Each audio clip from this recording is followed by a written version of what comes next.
Sir, Pahalgam ഭീകരാക്രമണം തുടക്കത്തിൽ ഇന്ത്യയും പാകിസ്ഥാനും തമ്മിലുള്ള ഒരു പ്രശ്നമായിട്ട് തുടങ്ങിയിരുന്നെങ്കിൽ ഇപ്പോൾ അതിനകത്ത് മറ്റ് രാജ്യങ്ങളുടെ ഇൻവോൾവ്മെന്റ് കൂടി വരുന്നുണ്ട്.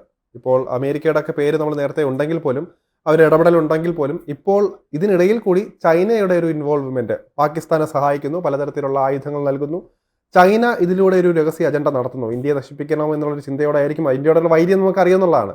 അത്യാധുനിക മിസൈലുകൾ നൽകുന്നു. ഇപ്പോൾ PL-15 പോലുള്ള, ഇപ്പോൾ റഫേലിനൊപ്പം പിടിച്ചു നിൽക്കാൻ പറ്റുന്ന ശബ്ദത്തേക്കാൾ 5 ഇരട്ടി വേഗത ഉള്ള മിസൈലുകൾ ഇറക്കി ഇന്ത്യയെ പ്രതിരോധിക്കാൻ ഒരുങ്ങുന്നു, പാകിസ്ഥാനെ സഹായിക്കുന്നു.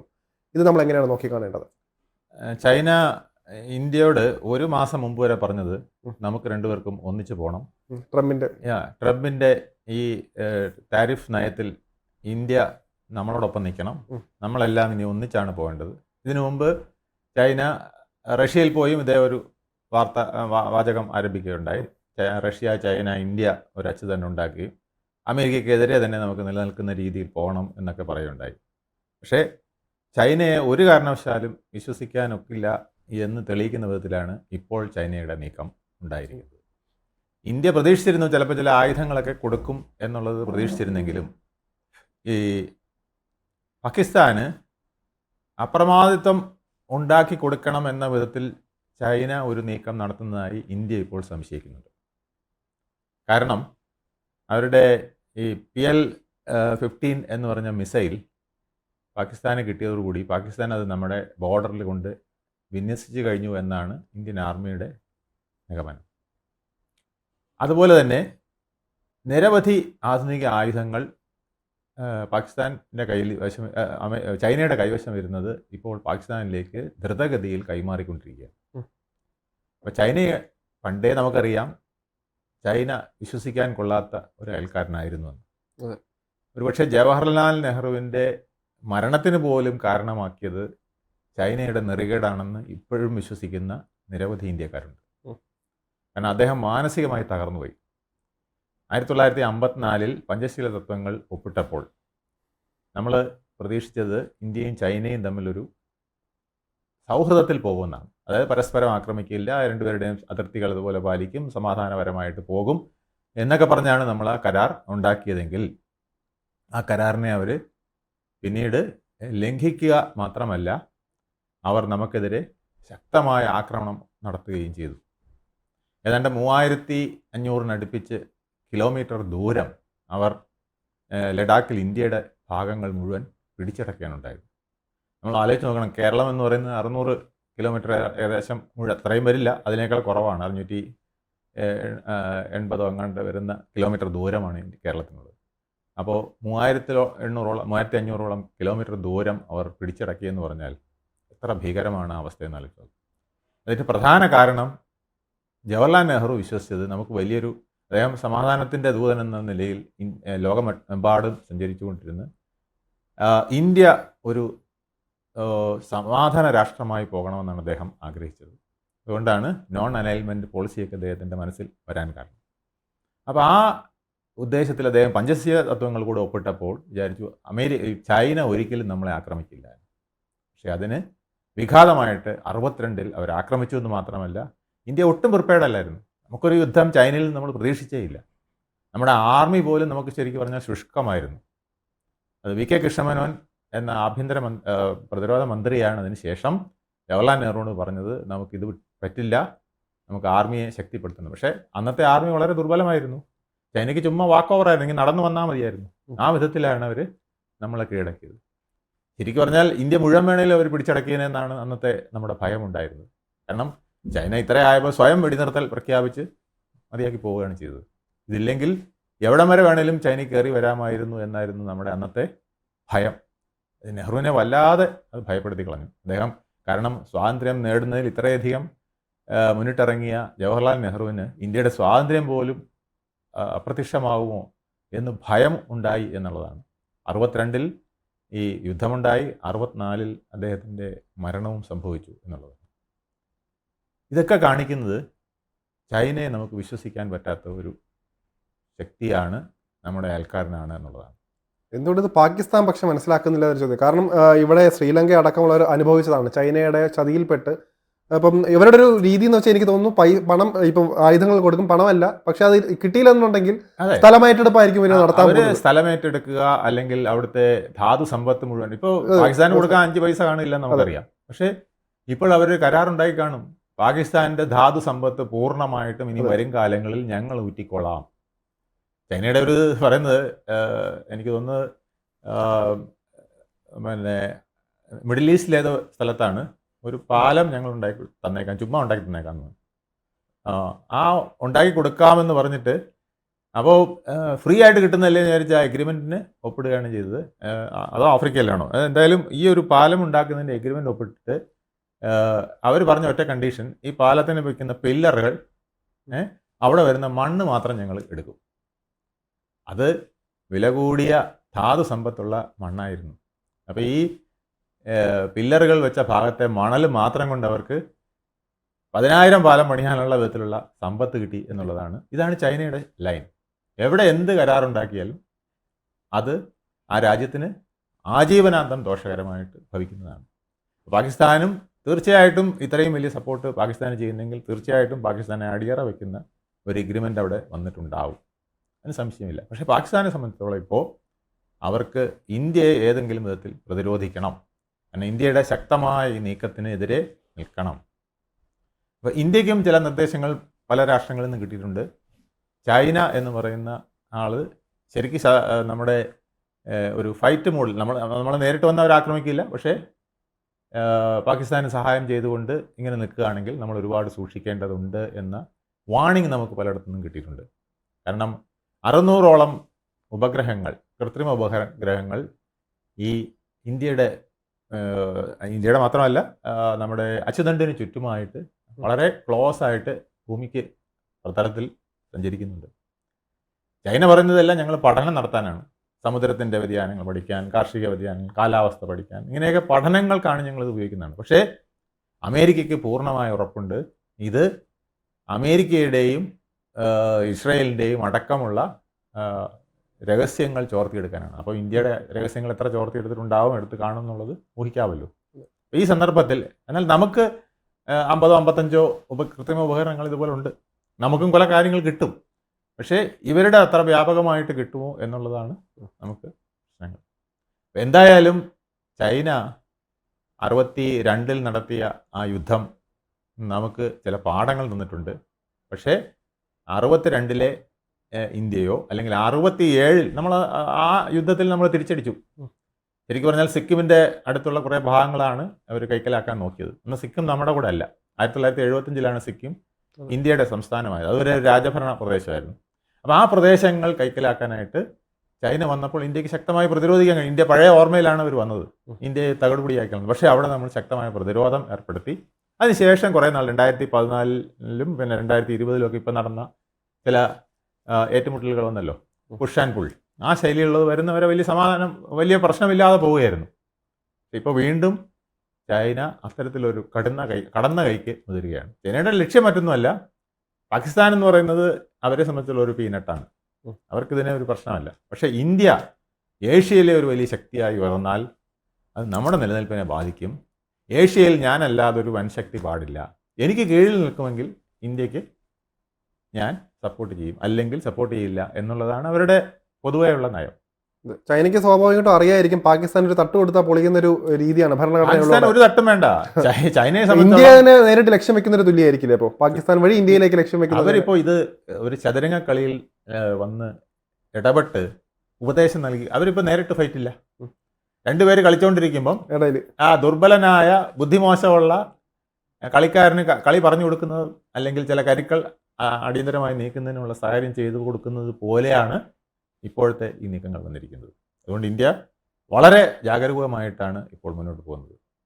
പക്ഷേ ചൈനയ്ക്ക് ഒരു കാര്യം അറിയാം, പാകിസ്ഥാൻ എന്ത് ആയുധം കൊടുത്താലും മുൻകാലങ്ങളിലെ പല അനുഭവങ്ങളുണ്ട്. അവർ പാറ്റൻ ടാങ്ക് എന്ന് പറഞ്ഞൊരു സാധനം കൊണ്ട് പണ്ട് നമ്മളെ ആക്രമിക്കാൻ 71 വന്നതാണ്. അത് US നിന്ന് കൊടുത്തതാണ്. ഇത് വന്നു കഴിഞ്ഞാൽ ഇങ്ങനെ നിരത്തിക്കൊണ്ട് പോകുന്നതാണ്. അങ്ങനെ പഞ്ചാബ് ബോർഡർ വഴി കയറാമെന്ന് തീരുമാനിച്ച് വരികയും അവസാനം നമ്മുടെ സൈന്യം അവിടെ ഇവരെ വയലിൽ വെള്ളക്കെട്ട് ഉണ്ടാക്കി അവിടെ ഈ ടാങ്കുകളെല്ലാം പൂഴ്ത്തിച്ചു എന്നുള്ള ഒരു കഥയുമുണ്ട്. അതുപോലെ അന്തർവാഹിനി നമ്മൾ തകർത്തത്, അത് INS വിക്രാന്ത് പോലുള്ള ഒരു കപ്പലിനെ തകർക്കാനായിട്ട് അവർ വന്നപ്പോൾ അന്തർവാഹിനി, അതേസമയം നമ്മൾ വേറൊരു ഡ്യൂപ്ലിക്കേറ്റ് കപ്പൽ അവിടെ സൃഷ്ടിക്കുകയും അത് ഈ INS വിക്രാന്ത് പോലെ ആണെന്ന് ധരിച്ച് അവർ വന്ന് ആക്രമിക്കാൻ ഇടവരികയും ആക്രമിക്കുന്ന സമയത്ത് നമ്മളതിനെ തകർക്കുകയൊക്കെ ചെയ്ത ഒരുപാട് സംഭവങ്ങൾ ഉണ്ടായിട്ടുണ്ട്. ഇത് മാത്രമല്ല, ഇത് വെറും പട്ടാള കഥകൾ മാത്രമല്ല, പാകിസ്ഥാൻ്റെ ആർമിക്ക് പലപ്പോഴും അവരുടെ സൊഫിസ്റ്റിക്കേറ്റഡ് ആയിട്ട് വെപ്പൺസ് വേണ്ട രീതിയിൽ ഉപയോഗിക്കാൻ പോലും കഴിഞ്ഞിട്ടില്ല എന്നുള്ളതാണ് പഴയ വാർ പഠിപ്പിക്കുന്നത്. ഇപ്പോൾ അതിനേക്കാൾ മോശമാണ് സിറ്റുവേഷൻ എന്നാണ്. പലതും തുരുമ്പെടുത്ത് കഴിയുകയും ചെയ്തു. അല്ല, തുരുമ്പെടുത്തതിൻ്റെ അല്ല, അവർക്ക് അതിനുള്ള സ്കില്ല് പോരാ. ഇതൊന്നും പെട്ടെന്ന് പറ്റുന്നല്ലേ. നമ്മളിപ്പോൾ റഫേൽ ഇങ്ങോട്ട് വാങ്ങിച്ചു. റഫേൽ വാങ്ങിക്കുന്നതിനോടൊപ്പം അതിൻ്റെ സാങ്കേതിക വിദ്യ, അതിൻ്റെ മാക്സിമം യൂട്ടിലിറ്റി, ഇതെങ്ങനെയൊക്കെ നമുക്ക് ഉപയോഗിക്കാം, കരയിൽ നിന്ന് ഉപയോഗിക്കുന്നത് എങ്ങനെ, കപ്പലിൻ്റെ പുറത്ത് വെച്ച് ഇതൊക്കെ ഉപയോഗിക്കുന്നത് എങ്ങനെ, ഇങ്ങനെ ഒരുപാട് കാര്യങ്ങൾ, മിസൈലായിട്ട് ഇതിനെ എങ്ങനെ നമുക്ക് ഉപയോഗിക്കാം, ഇതിങ്ങനെ ഒരുപാട് തന്ത്രങ്ങൾ. ഇത് പെട്ടെന്ന് അങ്ങോട്ട് ഒരു ആയുധം കൊടുത്തു കഴിഞ്ഞാൽ അത് ഉപയോഗിക്കാൻ പറ്റണമെന്നില്ല. പക്ഷേ മിസൈൽ ചിലപ്പോൾ പറ്റുമായിരിക്കും. ഇപ്പോൾ കൊടുത്ത മിസൈൽ ചുമ്മാ കത്തിച്ച് വിട്ടാൽ മതിയല്ലോ. പക്ഷേ അതിനും ഇന്ത്യയുടെ ആർമി വളരെ സുശക്തമാണ്. നേവൽ സപ്പോർട്ട് അതിനേക്കാൾ പ്രധാനമാണ്. ഒരുപക്ഷെ നാവികസേന ലോകത്തിലെ പല നാവികസേനയുമായിട്ട് കിടപിടിക്കുന്നതാണ്. ചൈനയോട് പോലും കിടപിടിക്കുന്ന നാവികസേന നമുക്ക് ഉണ്ട് എന്നുള്ളതാണ് സത്യം. അപ്പോൾ ഇതുകൊണ്ട് ഇന്ത്യക്ക് ഭയമല്ല, പക്ഷേ ഇന്ത്യ വളരെ കരുതലോടുകൂടി നീങ്ങേണ്ട അവസ്ഥയാണ് ഉള്ളത് എന്നുള്ളതാണ്. കാരണം ഇപ്പോഴത്തെ വാറിൻ്റെ പിക്ചർ മാറിക്കൊണ്ടിരിക്കുകയാണ്. ഇപ്പോൾ ഇറാൻ നമ്മളോട് ഒരു സൗഹൃദത്തിൽ നിൽപ്പുണ്ട്. ഇറാൻ നേരിട്ട് സഹായിക്കില്ല എന്ന് നമുക്ക് വിശ്വസിക്കാവുന്ന വിധത്തിൽ ചില അങ്ങനെ ഒരു പ്രശ്നമുണ്ട്. അതിന് മാത്രമല്ല, നമ്മുടെ പ്രധാനമന്ത്രിയുമായിട്ട് ഇറാൻ പ്രസിഡന്റ് സംസാരിക്കുകയും അവർ തമ്മിൽ വളരെ സൗഹൃദമായിട്ട് നമ്മുടെ ഈ പ്രദേശത്തെ ടെററിസ്റ്റ് അറ്റാക്കുകൾ കീഴടക്കണം, നമുക്ക് മാറ്റണം എന്നൊക്കെ പറഞ്ഞുകൊണ്ട് ചർച്ചയൊക്കെ നടക്കുകയുണ്ടായി ഈ അടുത്ത ദിവസങ്ങളിൽ. അതുപോലെ ഗാന്ധിയുടെയും നെഹ്റുവിൻ്റെയും ഒക്കെ സമാധാനത്തിനുള്ള സന്ദേശങ്ങളൊക്കെ അവർ പരസ്പരം കൈമാറുകയൊക്കെ ചെയ്ത് അവരൊരു അണ്ടർസ്റ്റാൻഡിങ്ങിൽ എത്തിയിട്ടുണ്ട് എന്നുള്ളതാണ്. നേരിട്ട് ചിലപ്പോൾ ഒരു പക്ഷേ ഇറാൻ അവർക്ക് പോയില്ല, പക്ഷേ ടർക്കി ചെറിയ തരത്തിൽ സപ്പോർട്ടുകൾ ചെയ്യുന്നുണ്ട് എന്നുള്ളതാണ്. ഇതെല്ലാം ഉണ്ടെങ്കിലും പാകിസ്ഥാന് ആർമി എന്ന നിലയിലോ എയർഫോഴ്സ് കുറച്ചുകൂടെ ബെറ്റർ ആണെന്നാണ് പറയുന്നത് എങ്കിൽ പോലും നമ്മുടെ ആർമി, എയർഫോഴ്സ്, നേവിയുമായിട്ട് കിടപിടിക്കാൻ സാധിക്കില്ല എന്നുള്ളതാണ്. ചൈന ഒരിക്കലും നേരിട്ട് അങ്ങനെ ഒരു അറ്റാക്കിലേക്ക് വരില്ല. പക്ഷേ ഇതുപോലത്തെ യുദ്ധതന്ത്രങ്ങൾ കൊടുക്കുകയും സാറ്റലൈറ്റ് വഴി നിർണായകമായ വിവരങ്ങൾ കൊടുക്കുകയൊക്കെ ചെയ്യുന്നത് വളരെ ദോഷം ചെയ്യുന്നതാണ് നമുക്ക്. ഇതെല്ലാം കണക്ക് കൂട്ടിയാണ് ഇന്ത്യ മുന്നോട്ട് നീങ്ങുന്നത് എന്നുള്ളതാണ്. അതെ, ഇപ്പോൾ തുർക്കിയുടെ പ്രധാന ലക്ഷ്യം ഇപ്പോൾ നേരത്തെ പറഞ്ഞ പോലെ തന്നെ മതമായിരുന്നവിടെ ഇതായിട്ടുണ്ട്. എർദോഗാന്റെ തത്വങ്ങൾ വിശ്വസിച്ച് പാകിസ്ഥാനെ പരമാവധി പ്രൊമോട്ട് ചെയ്യുക എന്നുള്ള രീതിയിൽ വരിക. അവിടെ ആ രീതിയിലാണ് പാകിസ്ഥാൻ അവരെ ഇൻവോൾവ് ചെയ്യിപ്പിച്ചത്. പക്ഷെ സൗദിയും ഇറാനും അടക്കമുള്ള രാജ്യങ്ങൾ ഇപ്പോഴും അതിനെ എതിർത്ത് നിൽക്കുന്നുണ്ട്. ഇത് ഇന്ത്യക്ക് പോസിറ്റീവായിട്ടൊരു ഘടകമല്ലേ? തീർച്ചയായിട്ടും പോസിറ്റീവാണ്. പക്ഷെ നമുക്കിപ്പോൾ ഒറ്റയാളേ ഉള്ളൂ. നമുക്ക് ഈ തുർക്കി പോലും നമുക്കൊരു പ്രശ്നമല്ല. തുർക്കി നമുക്കൊരു പ്രശ്നമേ അല്ല. പക്ഷേ ചൈന അങ്ങനെയല്ല. ചൈന നേരിട്ടാണ്. ചൈന ആയുധം മാത്രം അത്യാവശ്യമുള്ളത് കൊടുക്കുകയും കാശ് വാങ്ങിക്കുകയും ചെയ്യുന്ന പോലെ അല്ല. ഇപ്പോൾ അതിനേക്കാൾ ഉപരിയായ എന്തെങ്കിലും ഒരു സന്ധി അവിടെ ഉണ്ടായിട്ടുണ്ടോ? പാകിസ്ഥാനെ തന്നെ പണയം വെച്ചുകൊണ്ട് ചൈനയുമായി ഒരു കരാർ അവർ ഉണ്ടാക്കിയിട്ടുണ്ടോ എന്നുള്ളതാണ് നോക്കുന്നത്. ഇപ്പം പാകിസ്ഥാന് ആയുധം വാങ്ങാനായിട്ട് കാശ് കൊടുക്കുന്നതിനുള്ള ഒരു ഗതിയില്ല അവർക്ക്. പക്ഷെ അവരെന്ത് പണയം വെച്ചിട്ടായിരിക്കും എന്നുള്ളതാണ്. ആ ഒരു ഭീഷണിയാണ് ഇന്ത്യ നേരിടുന്നത്. ആ ഭീഷണിയെ എങ്ങനെ നമ്മൾ നേരിടണം എന്നുള്ളതാണ് ഇന്ത്യ ഇപ്പോൾ അഭിമുഖീകരിക്കുന്നത്. അല്ല, അവിടെ ഇപ്പോൾ സത്യം പറഞ്ഞാൽ ചൈനയല്ലേ നമ്മൾ നേരിടേണ്ടത്. കാരണം ചൈനയുടെ ലക്ഷ്യം ചിലപ്പോൾ നേരത്തെ പറഞ്ഞ പോലെ തന്നെ ഇന്ത്യയായിരിക്കും ലക്ഷ്യം വെച്ചായിരിക്കും. പാകിസ്ഥാൻ അവരുടെ കോളത്തിലേ ഇല്ലായിരിക്കും. അപ്പം നേരിട്ടിപ്പോൾ ചൈന നടത്തുന്ന ഒരു സൈലന്റ് വാർ അല്ലേ ഇത് എന്ന് കണക്കാക്കണ്ടേ? തീർച്ചയായിട്ടും അങ്ങനെ ഭവിച്ചുകൂടായില്ല. അപ്പം അങ്ങനെ വന്നാൽ ഇത് നമ്മുടെ പല ബോർഡറിലേക്ക് വ്യാപിക്കുന്ന ഒരു, നമ്മൾ അരുണാചൽ പ്രദേശ് ബോർഡർ ഇപ്പോഴും പ്രശ്നങ്ങൾ നടന്നുകൊണ്ടിരിക്കുകയാണ്. തീർച്ചയായിട്ടും അവിടെ നിന്ന് പാകിസ്ഥാൻ വഴി നമുക്ക് അറ്റാക്ക് ചെയ്യാൻ, അരുണാചൽ മാത്രമല്ല സിക്കിം മൊത്തം നമുക്ക് ഇതിന്റെ പ്രധാന പ്രശ്നം ഈ ബ്രിട്ടീഷുകാരനുണ്ടാക്കിയ ഒരു ലൈനുണ്ട്, മത്മോഹൻ ലൈൻ എന്ന് പറയുന്നത്. അത് 1884 കണ്ടുണ്ടാക്കിയ ലൈനാണ്.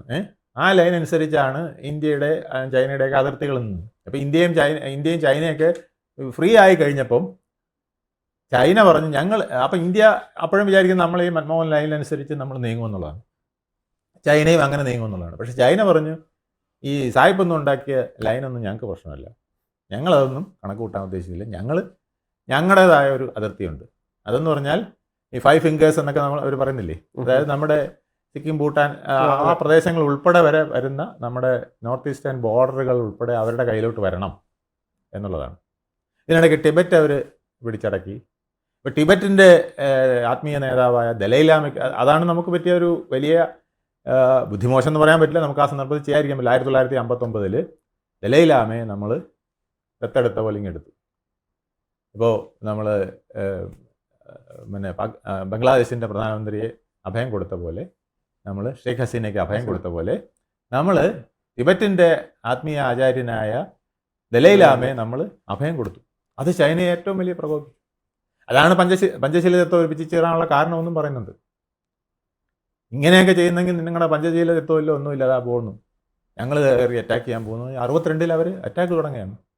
അന്ന് ഇന്ത്യക്ക് യാതൊരു യുദ്ധപരമായി നിൽക്കാനുള്ള ഒരു സാഹചര്യം ഇല്ലാത്ത അവസ്ഥയായിരുന്നു. നമ്മുടെ ആർമി വളരെ വീക്കായിരുന്നു. പലരും പറയുന്നത് നമ്മുടെ ആൾക്കാർക്ക് ആവശ്യമായ ആ അത്രയും 1400 കിലോമീറ്റർ ഉയരത്തിലുള്ള ആ സ്ഥലങ്ങളിലൊക്കെ, മീറ്റർ ഉയരത്തിലുള്ള സ്ഥലങ്ങളിലൊക്കെ നമ്മുടെ ആൾക്കാർക്ക് നിൽക്കാനുള്ള സോക്സും ഷൂസും പോലും പലർക്കും ഇല്ലായിരുന്നു. അവിടെ നിന്ന് നമ്മുടെ വിറച്ചുകൊണ്ടാണ് നമ്മുടെ ആൾ തുണി കെട്ടിക്കൊണ്ട് നമ്മുടെ സോൾജേഴ്സിനെയൊക്കെ പൂട്ട് പൂജിക്കണം. അക്കാലത്ത് ഈ പ്രതിരോധത്തിന് പോയവർ വെറും തുണി കാലിൽ ചുറ്റിക്കൊണ്ട്, തുണി എന്ന് വെച്ചാൽ കുറച്ച് നേരം കഴിയുമ്പോൾ ഇതും കൂടെ മരവിക്കുവേ, വെള്ളം കയറി. അപ്പം അങ്ങനെ വരെ യുദ്ധം ചെയ്യേണ്ട സാഹചര്യമുണ്ട്. അതാണ് അവർക്ക് ഒരു ഈസി വാക്ക് ഓവറായത്. അവരിങ്ങനെ ചുമ്മാ കയറി വന്നാൽ മതിയായിരുന്നു എന്നാണ് പറയുന്നത്. ഇങ്ങനെയാണ് അവർ ദിവസങ്ങൾ കൊണ്ട് മാസങ്ങൾ കൊണ്ട് ഈ പിന്നെ 3500 അടുപ്പിച്ച് വരുന്ന കിലോമീറ്റർ ദൂരം കൈക്കലാക്കിയത്. അവിടെ അവർ നിർത്തിയത് ഭാഗ്യമെന്നാണ് വിചാരിക്കുന്നത്. കാരണം ഇല്ലെങ്കിൽ അവർക്ക് ഇനിയും കയറി വരാമായിരുന്നു. അവർ ഏകപക്ഷീയമായിട്ട് നിർത്തുകയാണ് ചെയ്തത്. പക്ഷെ 67 നമുക്ക് കുറേ കൂടെ ശക്തമായിട്ട് അവരെ തടയാൻ സാധിച്ചു എന്നുള്ളതാണ്. അതോടെ ചൈനയ്ക്ക് മനസ്സിലായി നമ്മൾ പഴയ ഇന്ത്യ അല്ല, കുറേ പ്രിപ്പറേഷൻസ് ഉണ്ട്. പക്ഷേ അതിനിടയ്ക്ക് കുറേ കാലഘട്ടത്തിൽ നമുക്ക് മിലിറ്ററി തരത്തിലും മറ്റും വളരെ വീക്കായി നമ്മൾ നിന്നു എന്നുള്ളതാണ്. നമ്മുടെ ആർമിയെയും ഒക്കെ മോഡേണൈസ് ചെയ്യുന്നതിൽ നമ്മൾ അത്രത്തോളം ശ്രദ്ധ കേന്ദ്രീകരിച്ചിട്ടില്ല എന്ന ആരോപണങ്ങൾ ഇപ്പോൾ പലയിടത്തുനിന്നും വരുന്നുണ്ട്. അത് പിന്നീട് നരേന്ദ്രമോദി വന്നതിന് ശേഷമാണ് വീണ്ടും ആർമിയെ ഇത്രത്തോളം ശക്തമാക്കുകയും ആരും ഉദ്ദേശിക്കാത്ത വിധത്തിലുള്ള അത്യന്താധുനിക ഉപകരണങ്ങളൊക്കെ നമ്മുടെ ആർമിക്കും എയർഫോഴ്സിനും നേവിക്കും ഒക്കെ നൽകിക്കൊണ്ട് ഒരു പുതുശക്തിയായി നമ്മൾ വന്നത്. ഇത് ചൈനയ്ക്കൊരു വലിയ ഭീഷണി തന്നെയാണ്. ചൈന ഉദ്ദേശിക്കുന്ന ഒരു ഇന്ത്യ അല്ല ഇപ്പോൾ എന്ന് അവർക്ക് നല്ലപോലെ അറിയാം. പക്ഷേ ഈ ഒരു ഫുൾ ഫ്ലഡ്ജ്ഡ് വാർ നമ്മൾ നേരത്തെ പറഞ്ഞ പോലെ ഈ റീജിയനിൽ വരുന്നത് നമ്മുടെ ലക്ഷ്യം ഇതല്ലല്ലോ. നമ്മുടെ ലക്ഷ്യം 5ാം ശക്തിയായി നിൽക്കുന്ന നമ്മൾ നാളെ സാമ്പത്തിക ശക്തിയായിട്ട് 3ാം 4ാം സാമ്പത്തിക ശക്തിയോ 3ാം സാമ്പത്തിക ശക്തിയോ ആയിട്ട് മാറണമെങ്കിൽ നമുക്കൊരു യുദ്ധം നടത്തിക്കൊണ്ടിരുന്നാൽ നമുക്ക് അത് കഴിയില്ല എന്നുള്ളതാണ് ഇന്ത്യ ഗവൺമെൻറ്റിനെ ഏറ്റവും കൂടുതൽ പരുങ്ങലിലാക്കുന്ന ഒരവസ്ഥ. അതല്ലെങ്കിൽ നമുക്ക് തീർച്ചയായിട്ടും അന്നേ ദിവസം തന്നെ ഈ പാകിസ്ഥാനെ ആക്രമിക്കാമായിരുന്നു. അന്ന് പാകിസ്ഥാൻ ഒട്ടും പ്രിപ്പയർഡ് അല്ലായിരുന്നു.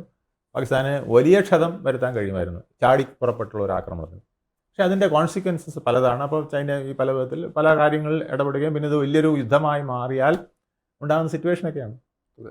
ഇപ്പോൾ ഇന്ത്യയെ സംബന്ധിച്ച് ഏറ്റവും നല്ലൊരു സമയത്താണെന്ന് പറയേണ്ടിയിരിക്കുന്നത്. അതായത് ഈ തീവ്രവാദത്തിൻ്റെ ഇരകളായ രാജ്യങ്ങളാണ് എനിക്ക് തോന്നുന്നു അമേരിക്കയും ഇസ്രായേലും ഒക്കെ തന്നെ. അമേരിക്കയെ കൈയഴിച്ച് കുറേ പാകിസ്ഥാനെ സഹായിച്ചതാണ്, അതിൻ്റെ തിരിച്ചടി കൊണ്ട് അവർ അനുഭവിച്ചതാണ്. അപ്പോൾ ഇത്തരം രാജ്യങ്ങൾ അവരുടെ ഒരു സ്വാഭാവികമായിട്ട് ഇന്ത്യയോടൊപ്പം നിൽക്കുന്ന ഒരു നിലപാട്, മറ്റു ശക്തികളെല്ലാം കൂടെ ഇന്ത്യയോടൊപ്പം തന്നെ നിൽക്കുന്നുണ്ട്. വലിയൊരു അടി അടിച്ചു കഴിഞ്ഞാൽ ചൈന ഉൾപ്പെടെയുള്ളവർക്ക് അത് വലിയൊരു തിരിച്ചടി ആയിരിക്കില്ല കിട്ടാൻ പോകുന്നത്. ഇത് ഈ തീവ്രവാദം എന്ന് പറയുന്നതിനെ ചൈന ഉൾപ്പെടെ എല്ലാവരും എതിർക്കേണ്ടതാണ്. അതെ, പാകിസ്ഥാൻ സ്വയം എതിർക്കേണ്ടതാണ്. എനിക്ക് നമ്മുടെ പാകിസ്ഥാൻ്റെ ഭൂട്ടോ ബിനാവൽ ഭൂട്ടോ പറഞ്ഞ വാചകമുണ്ടല്ലോ, ഇന്ത്യയുടെ ബ്ലഡ് ബാത്ത് നടക്കും, നമ്മളെ വെള്ളം കൊടുത്തില്ലെങ്കിൽ ഭാരതീയന് ചോരപ്പുഴ ഒഴുകുമെന്ന് പറഞ്ഞില്ലേ. അതിന് നമ്മുടെ അസദുദ്ദീൻ ഒവൈസി ഒരു മറുപടി കൊടുത്തിട്ടുണ്ട്. ആ മറുപടി, അനിയ നിൻ്റെ അമ്മയുടെ അവസ്ഥയൊന്ന് ആലോചിക്കണം. അവർ പാകിസ്ഥാനിൽ നടന്ന ടെററിസം കൊണ്ടാണ് മരിച്ചത്. അതുകൊണ്ട് ടെററിസത്തിനെ ചൂണ്ടിക്കാട്ടി താൻ കളിക്കരുത് എന്ന് നമ്മൾ പലപ്പോഴും അസദുദ്ദീൻ ഒവൈസി ഒരു ഫണ്ടമെൻ്റലിസ്റ്റ് ആണെന്ന് പറയുമെങ്കിലും അദ്ദേഹത്തിൻ്റെ ഈ സന്ദർഭത്തിലെ ആ വാക്കുകൾ വളരെ പ്രസക്തമാണ്. അദ്ദേഹം പറഞ്ഞു, ശരിക്കും ഇത് പറയേണ്ടത് ഇന്ത്യയുടെ പ്രതിപക്ഷ നേതാവായിരുന്നു. അത് രാഹുൽ ഗാന്ധി പറയേണ്ട വാചകമായിരുന്നു. എൻ്റെ അമ്മുമ്മയെ ഇന്ദിരാഗാന്ധിയെ ടെററിസം വഴിയാണ് കൊന്നത് അല്ലേ? എൻ്റെ അച്ഛൻ രാജീവ് ഗാന്ധിയെ ടെററിസം വഴിയാണ് കൊന്നത്. അതുപോലെ നിൻ്റെ അമ്മയെയും കൊന്നത് ടെററിസമാണ് എന്ന് നീ മറക്കരുത്. അതുകൊണ്ട് നീ രക്തപ്പുഴ ഒഴുക്കുമെന്ന് പറഞ്ഞതിന് വളരെ വില കൊടുക്കേണ്ടി വരും എന്നൊരു സ്റ്റേറ്റ്മെൻറ്റ് ഇന്ത്യയുടെ പ്രതിപക്ഷ നേതാവ് പുറപ്പെടുവിക്കേണ്ടായിരുന്നു. പക്ഷെ അത് അസ്റുദ്ദീൻ ഒവൈസി ഭംഗിയായി പറഞ്ഞു എന്നുള്ളതാണ് എൻ്റെ ഒരു സത്യം. അപ്പോൾ ഇന്ത്യക്ക് ഒരു കൂട്ടായ്മയുണ്ടെങ്കിൽ, ഇന്ത്യക്ക് ഒരു ഐക്യമുണ്ടെങ്കിൽ തീർച്ചയായും എല്ലാ ശക്തികളെയും നമുക്ക് തുരത്താൻ സാധിക്കും. ഇപ്പോൾ ഫറൂഖ് അബ്ദുള്ളയാകട്ടെ, അല്ലെങ്കിൽ മുഖ്യമന്ത്രി ഒമർ അബ്ദുള്ളയാകട്ടെ, ഒക്കെ അവരുടെ സ്റ്റാൻഡ് മാറ്റിയിരിക്കുകയാണ്. കാരണം കാശ്മീർ ജനത ഏതാണ്ട് ഇന്ത്യക്കൊപ്പമായിരിക്കുന്നു. ഏതാണ്ട് ബോർഡർ ഭാഗങ്ങളിലുള്ള കുറേ ഒറ്റിക്കൊടുപ്പുകാരൊഴിച്ചാൽ വലിയൊരു വിഭാഗം നമ്മളോടൊപ്പം ആയിരിക്കുന്നു. അത് വലിയൊരു മാറ്റമാണ്. ഒമർ അബ്ദുള്ള ഈയിടെ ഇന്നലെ അസംബ്ലിയിൽ ചെന്ന് നടത്തിയ പ്രസംഗമുണ്ടല്ലോ, ആ പ്രസംഗത്തിൽ അദ്ദേഹം അത് വ്യക്തമായി പറയുന്നുണ്ട്. ഈ സമയം ഞാൻ ഇവിടുത്തെ മുഖ്യമന്ത്രി മാത്രമല്ല, ടൂറിസം മന്ത്രിയും കൂടെയാണ്. എൻ്റെ അതിഥികളായി വന്നവരെ ഈ ഭീകരവാദികൾ കൊന്നെങ്കിൽ അവർക്ക് കനത്ത മറുപടി കൊടുക്കേണ്ടതുണ്ട്. ഞാൻ മാത്രമല്ല, കാശ്മീരി ജനത മുഴുവൻ അത് വിശ്വസിക്കുന്നു. കാശ്മീരിയത്ത് എന്ന ഞങ്ങളുടെ ആ വിശ്വാസത്തിൽ അധിഷ്ഠിതമാണത് എന്ന് പറയുന്ന സാഹചര്യം വരെ ഉണ്ടായി. പക്ഷെ ആ തിരിച്ചറിവ് പോലും ഇവിടുത്തെ പ്രതിപക്ഷത്തിന് തുടക്ക സമയങ്ങൾ ഇപ്പോൾ അവർ നിലപാട് മാറ്റിയിട്ടുണ്ട്. അവർ പറയുന്നത് ഇനി അങ്ങനെ കാര്യങ്ങൾ കുറച്ചുകൂടെ വൈകാരികമായി പറയാൻ പാടില്ല, കുറച്ചുകൂടെ ഇന്ത്യ എന്ന വികാരത്തെ തൊട്ടപ്പോൾ തന്നെ അവർക്ക് മനസ്സിലായി. ആദ്യം പറഞ്ഞ പല വാക്കുകളും ആ സൈന്യത്തെ ഉൾപ്പെടെ പറഞ്ഞു, കേന്ദ്രത്തിലെ കുറ്റം പറഞ്ഞു. ഇപ്പം തിരിച്ചു വന്നിട്ടുണ്ട്. തിരിച്ചു വന്നെങ്കിലും ഇപ്പോഴും പ്രസ്താവനകളുണ്ട്. KPCCയുടെ പ്രസ്താവനകളോ, അല്ലെങ്കിൽ പിന്നെ നമ്മുടെ കർണാടക മുഖ്യമന്ത്രി സിദ്ധാരാമയ്യ യുദ്ധം വേണ്ട എന്ന് പറഞ്ഞത്, പിന്നെ അദ്ദേഹം മാറ്റി പറഞ്ഞു അങ്ങനെ അല്ല ഞാൻ പറഞ്ഞതെന്ന് പറഞ്ഞ് ഉരുണ്ടു. പക്ഷേ പാകിസ്ഥാനുമായിട്ട് യുദ്ധം ചെയ്യേണ്ട എന്ന് നമ്മൾ അതിനുവേണ്ടി സജ്ജമാകുന്ന ഒരു സന്ദർഭത്തിൽ ഇത് പറഞ്ഞാൽ ഇതെല്ലാം പാകിസ്ഥാൻ മുതലെടുത്തുകൊണ്ടിരിക്കുകയാണ്. ഇന്ത്യയിൽ നിന്ന് പോയ ഓരോ സ്റ്റേറ്റ്മെൻറ്റ്സും പാകിസ്ഥാനാണ് ആഘോഷിക്കുന്നത്. അവിടുത്തെ പിന്നെ സോഷ്യൽ മീഡിയ ഉൾപ്പെടെ, മെയിൻ ചാനൽ ഉൾപ്പെടെ, അവിടുത്തെ രാഷ്ട്രീയക്കാരുൾപ്പെടെ, മന്ത്രിമാരുൾപ്പെടെ ഇത് ലോക ജനതയ്ക്ക് വിതരണം ചെയ്യുകയാണ്. ഇന്ത്യ പറയല്ലേ ഇങ്ങനെ, ഇന്ത്യയിലെ പ്രതിപക്ഷം പറയല്ലേ ഇങ്ങനെ എന്ന് പറയുന്ന സാഹചര്യം ഉണ്ടാക്കിയിരിക്കുന്നത്. അത് നമ്മൾ ഉണ്ടാക്കാതെ നോക്കണം. ഇന്ത്യക്ക് സുസജ്ജമായ ഒരു ആർമിയുണ്ട്, നേവിയുണ്ട്, എയർഫോഴ്സ് ഉണ്ട്. അവർക്ക് ഇതെല്ലാം നോക്കാൻ അറിയാം. പക്ഷേ നമ്മൾ വളരെ ലിമിറ്റഡ് ആയിട്ടുള്ള ഒരു വാറിനാണ് ശ്രമിക്കുന്നത്. നമുക്ക് പിന്നെ ഇസ്രായേൽ ചെയ്ത പോലെ ഒരു ബ്ലഡ് ബാത്തിനല്ല നമ്മൾ ശ്രമിക്കുന്നത്. അവിടെ കുഞ്ഞു കുട്ടികളെ അടക്കം നശിപ്പിക്കുന്ന ഒരു യുദ്ധത്തിനല്ല. അങ്ങനെയാണെങ്കിൽ നമുക്ക് പ്രശ്നമില്ല. നമുക്ക് 5000 കിലോമീറ്റർ ദൂരത്തേക്ക് അയക്കാനുള്ള മിസൈലുകൾ നമ്മുടെ കയ്യിലിരിക്കുകയാണ്. 10,000 കിലോമീറ്റർ വരെ അയക്കാനുള്ളതുണ്ടെന്നാണ് പറഞ്ഞത്. പക്ഷേ 5000 കിലോമീറ്റർ ദൂരത്തേക്ക് അയക്കാനുള്ള മിസൈലുകൾ നമ്മുടെ പക്കൽ ഇഷ്ടം പോലെ ഉണ്ട്. സ്വിച്ച് ഇട്ടാൽ മതി, അവിടെ പോയി വീഴും. പക്ഷേ ഇത് ആരുടെ പടത്താണ് വീഴുക? ഇപ്പം നമ്മൾ സാധാരണക്കാരും കുട്ടികളും സ്ത്രീകളും ഒക്കെ ആയവരുടെ മുമ്പേ ഒരു ആക്രമണം നടത്താനല്ല നമ്മൾ നോക്കുന്നത്.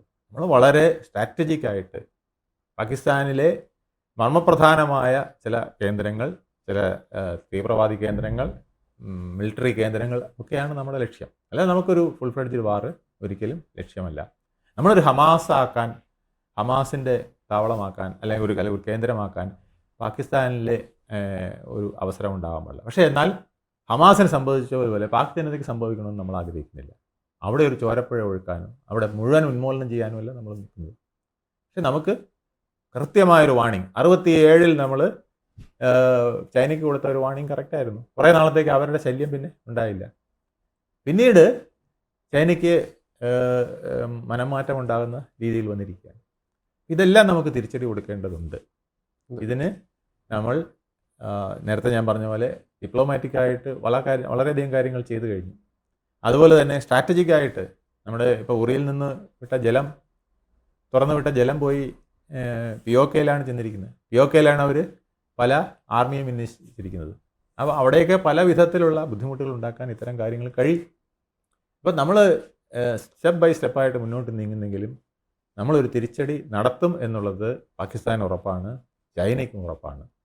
ഇനി ചൈന എതിർത്താൽ പോലും, അല്ലെങ്കിൽ ചൈന അവർക്ക് ആയുധങ്ങൾ കൊടുത്താൽ പോലും ഇന്ത്യ ഒരു അടി കൊടുക്കാതെ പിന്മാറില്ല എന്നുള്ളതാണ് ഇന്ത്യൻ പ്രധാനമന്ത്രിയുടെയും മറ്റും പ്രസ്താവനകളും മുഖഭാവങ്ങളും മീറ്റിങ്ങുകളും എല്ലാം സൂചിപ്പിക്കുന്നത്. പക്ഷേ ഇത് പരമരഹസ്യമായിട്ട് നടക്കുന്നതാണ്.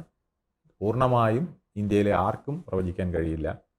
അമിത്ഷായും നരേന്ദ്രമോദിയും അമിത്ഷായും രാജ്നാഥ് സിംഗും നമ്മുടെ ആർമി ചീഫുമാരും ഒക്കെ ചേർന്നെടുക്കുന്ന, അജിത് ഡോവലും ഒക്കെ ചേർന്നെടുക്കുന്ന അതീവ രഹസ്യമായ തീരുമാനങ്ങൾ, അതിൻ്റെ സ്ട്രാറ്റജി എന്താണെന്നുള്ളത് പൂർണ്ണമായും ആർക്കും പറയാൻ കഴിയില്ല. അതാണ് പാകിസ്ഥാനെ വിറകൊള്ളിക്കുന്നത്. അതാണ് ചൈനയ്ക്ക് പാകിസ്ഥാനെ സപ്പോർട്ട് ചെയ്യാനും ഉള്ള കാരണം. ഇപ്പം എന്തായാലും ഇന്ത്യ ഇപ്പോൾ ആഗോളതലത്തിൽ ഭീകരവാദത്തിനെതിരെയാണ് ഇപ്പോൾ പടപൊരുതുന്നത്. അതിനൊപ്പം തന്നെ ലോകരാജ്യങ്ങളും അതിൻ്റെ പങ്കാളികളാകട്ടെ എന്ന് പ്രത്യാശിക്കാം.